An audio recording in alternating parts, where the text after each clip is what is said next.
qu'ils le veuillent ou non, volontairement ou involontairement, consciemment ou inconsciemment.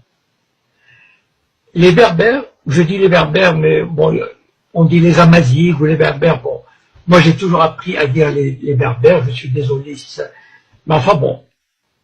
Donc qu'ils le veuillent ou non, ils sont l'objet, ils sont entrés dans une combinaison mondiale, ils sont entrés dans un jeu de forces internationales.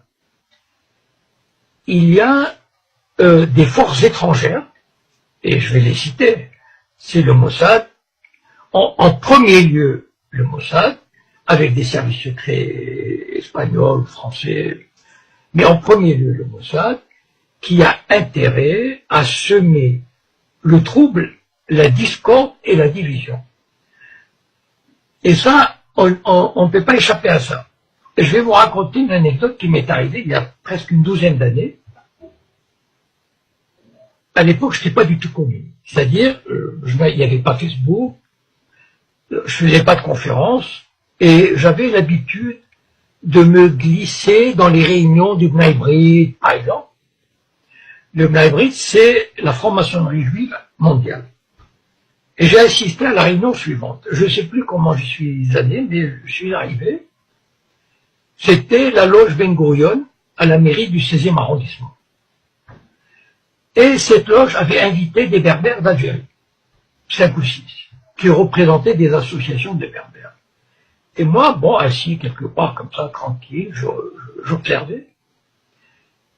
Et il y avait presque une centaine de personnes. Enfin, c'est une loge très importante. Ce sont tous des juifs sionistes. Et là, ils ont commencé à leur dire, oui, c'est bien, vous menez un bon combat pour votre identité culturelle, votre culture. Enfin, ils les caressaient dans le sens du poil. Et petit à petit, ils les ont amenés.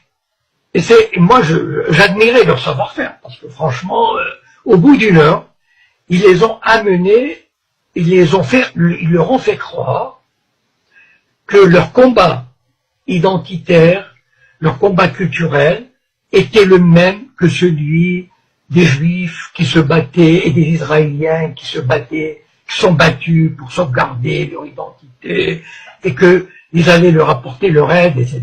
Et c'est la première fois où j'ai pris conscience que les organisations judéo-sionistes s'intéressaient aux problèmes berbères. Et il est vrai, je voudrais dire juste ceci aux Berbères, juste qu'ils prennent conscience, voilà, de ce fait.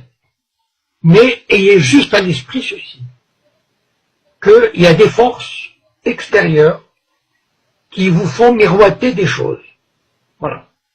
C'est-à-dire, il y a des agents du Mossad qui vont voir des Amazighs, qui vont leur dire mais vos grands-parents étaient juifs, vous pouvez avoir une bourse pour Israël, en fait vous vous appelez pas je sais pas quoi, mais vous appelez Jacob ou Lévi, enfin je sais pas, voilà. Et ça marche pour certains. Petit à petit, ils sèment le trouble. Et certains Amazighs, certains Berbères pensent trouver un appui, pensent trouver, comment dire, une voie de sortie d'une exploitation ou d'un colonialisme qui se trouverait à Rabat ou à Alger. Moi, je voudrais juste, comment dire, j'ai pas du tout à vous dire comment il faut faire, de quelle manière il faut se battre, quelles sont les revendications que vous pouvez demander, etc. C'est pas mon rôle.